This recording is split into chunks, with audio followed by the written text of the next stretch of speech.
Today I'm going to talk to you, dentists, doctors in private practice, about the second business you never knew you had. And that second particular business happens to be marketing. Okay? Ladies and gentlemen, doctors, if you do not take marketing as important as dentistry in itself, you simply will be suffering. You simply will be leaving money on the table. And keep in mind that money also buys you freedom. That money buys you quality. Money is surely not the most important thing in the world. Some people say, but you can only say that if you have it.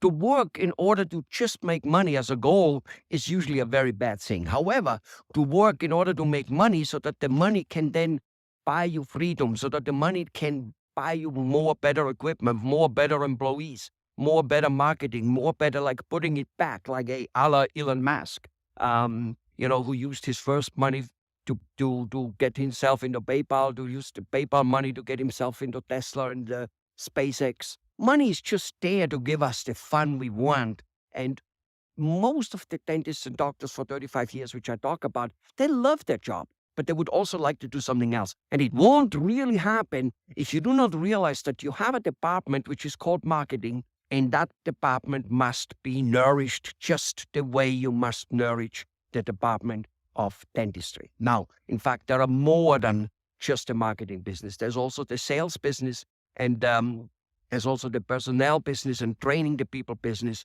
In those businesses, they all must exist at a relatively same level of competence, same level of intention.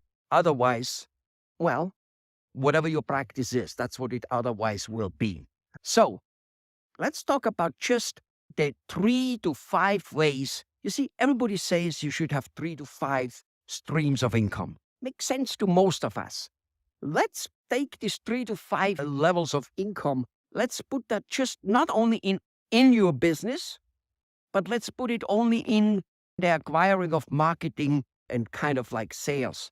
Let's have a look at it. In order to get new patients to come in, you need some type of marketing, some type of flowing out information.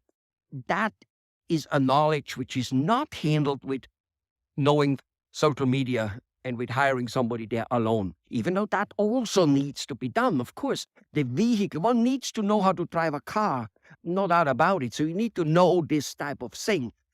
But it is by far not, it's just a vehicle to deliver, like the mailbox, post office or whatever, right?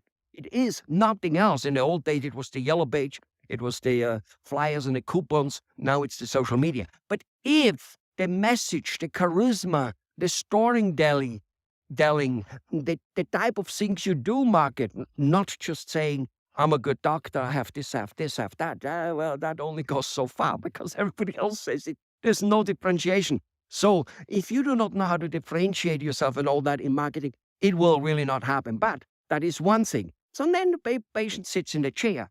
Now it comes to case acceptance. Okay.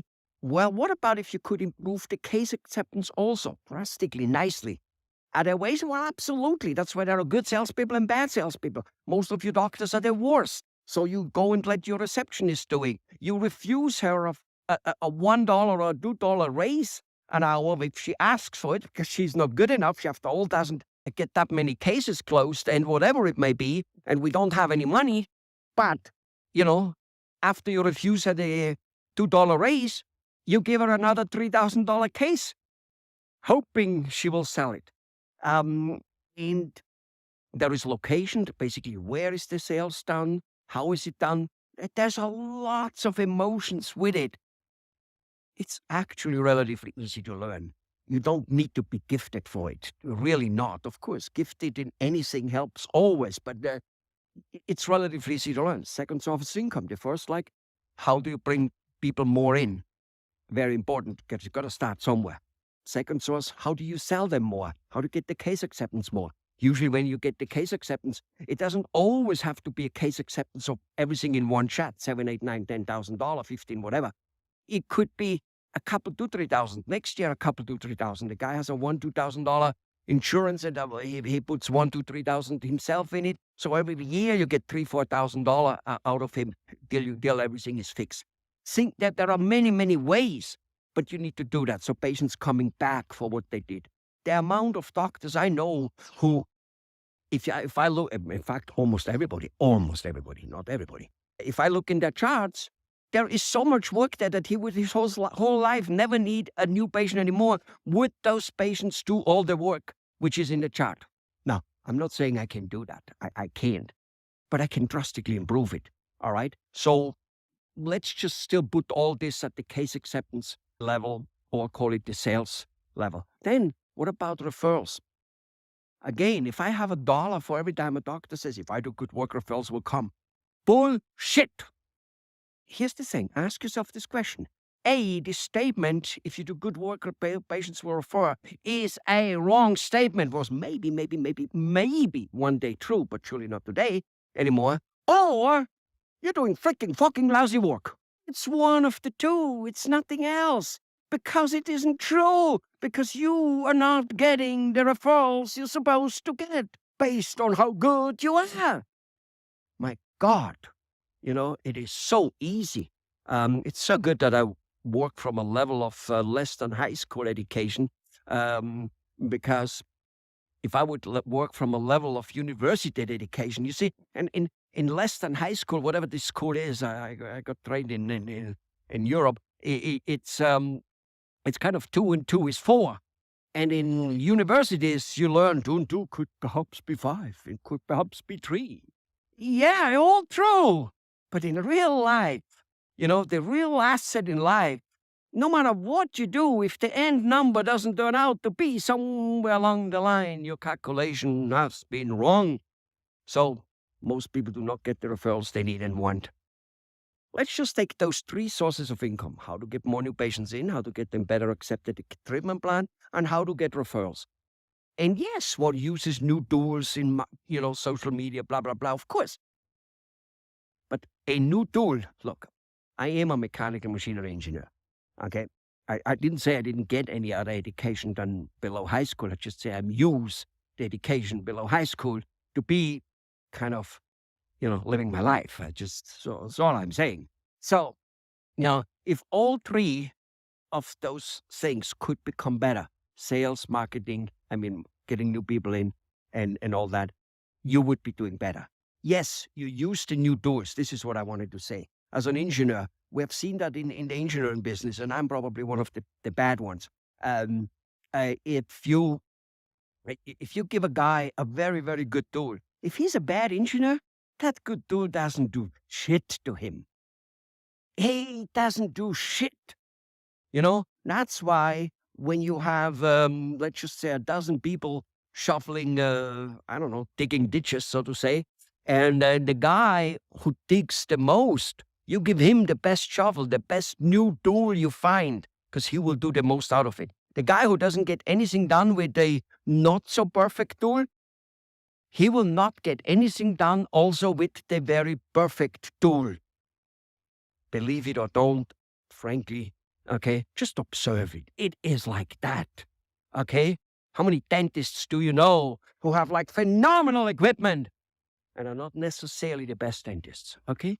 So, ladies and gentlemen, okay, yes, the new tools of internet are needed, but they are just a little tiny freaking tool, Google, YouTube, Facebook, whoever they are. They tell us anyway what we can and cannot do. They make rules left and right. It's all laid out. It's not a big freaking deal. It's nothing, actually. Okay? But combine that with 5,000-year-old business sense, with 5,000-year-old marketing sense. Combine that with charisma, which can be learned. Combine that with public relation. Combine that with knowing what people buy. It's like a fisher. He just, I'm making this on a lake, my lake actually in Austria, where I do cook and serve weddings and do all kinds of things. Almost as a hobby. I bought it 5 years ago because I can have the time to do things I like to do. Do you understand? This is the difference between you are making money and doing it in an organized way that you can still live your life and are not chained to making money. Give us a call. Even if you do not sign up on our program, which most of you will not, you will like it. It will give you future food for thought. And that future food for thought will work out positively. I hear it all the time. In fact, I have doctors signing up with us 2, 3 years later after we did basically try to sell them a program. This is a marketing video. Let's make no mistake about it. After they sign up for our program, or after they didn't sign up for a program, kind of say, look, I saw this, I tried a few things worked, a few not. I'm back. I want the whole thing. I want it finally. It got me thinking. This is what this particular 1 hour conversation with us surely will do. All right? However, the choice is up to you, okay? There are ways out there of being in a rat race. There simply are. They are not born overnight. They don't come for completely nothing. You see, no matter where you are in life, if you want to things improve, and no matter in what it is, if you want to things improve, things first get a little bit worse. And how will they get worse? Well, you're going to spend an hour with me already. That's some time. It's a fun time, actually, but nevertheless. And then if you actually go on our program, you're going to have to give us money. So you're already down before anything happened. You see the point? It's like that everywhere all the time, But if you don't do it, you keep being at that plateau. And usually when you're too long at a plateau, that's why it's called a rat race. One always goes down. That's just life conditions. Goodbye. Give us a call.